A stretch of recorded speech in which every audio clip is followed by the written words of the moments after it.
ஞாயிற்றுக்கிழமை ஆனாலே ஒரு தனி சந்தோஷம் தான். வா வா வா வா வா, நீ சொன்னது எல்லாமே வாங்கிட்டு வந்துட்டேன். டக்குன்னு பேசாம. என்ன ஒரே பரபரப்பா இருக்கீங்க?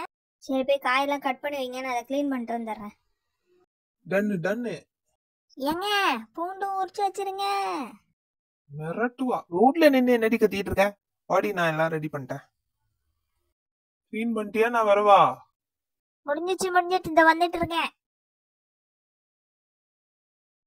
ஆ சூப்பருங்க. எப்படிங்க எல்லாம் கரெக்டா பண்ணிட்டீங்க? போடி போ, போய் அடுப்ப பத்த வையே. நீங்க உங்க அம்மாவுக்கும் இப்படிதான் ஹெல்ப் பண்ணுவீங்களா? ஆமா, செஞ்சாங்க. எங்க அம்மா இருக்க வரைக்கும் கிச்சன் எங்க இருக்குன்னே எனக்கு தெரியாதுடி. தண்ணி வரைக்கும் எங்க அம்மா தான் கொண்டுட்டு வந்து தருவாங்க. சரிங்க விடுங்கங்க. இந்த தக்காளியை மட்டும் கொஞ்சம் போட்டு வதக்குங்கங்க. ஏண்டி, சண்டே கூட என்ன வெளியில போக விட மாட்டியா?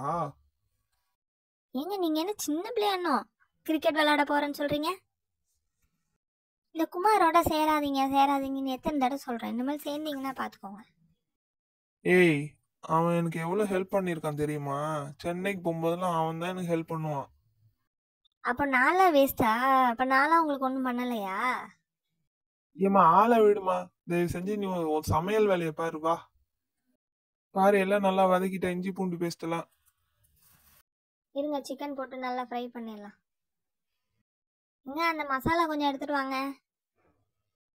ஏ ப்ளீஸ் டி, இன்னைக்கு ஒரு நாள் போயிட்டு வந்துடுறேன்டி.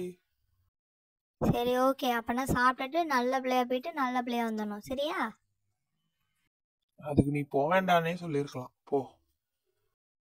சண்டே ஆனா உங்களுக்கு வீட்லயே இருக்கணும்னு தோண மாட்டேங்குதுல்ல? சரி பாத்துக்கிறேன். என்னங்க முறைச்சுக்கிட்டே நிக்கிறீங்க? போறதுன்னா போங்கங்க சாப்பிட்டுட்டே. சரி கோவப்படாம சாப்பிடுங்க. ஃபர்ஸ்ட் சாப்பிட்டுட்டு அப்புறமா கிளம்பி போங்க. பாரு, நான் எதுவும் பண்ண மாட்டேன். சீக்கிரம் போயிட்டு சீக்கிரம் வந்துருவேன், சரியா? நீங்க எல்லா வாரமும் சொல்ற கதை தான். ஃபர்ஸ்ட் சாப்பிடுங்க.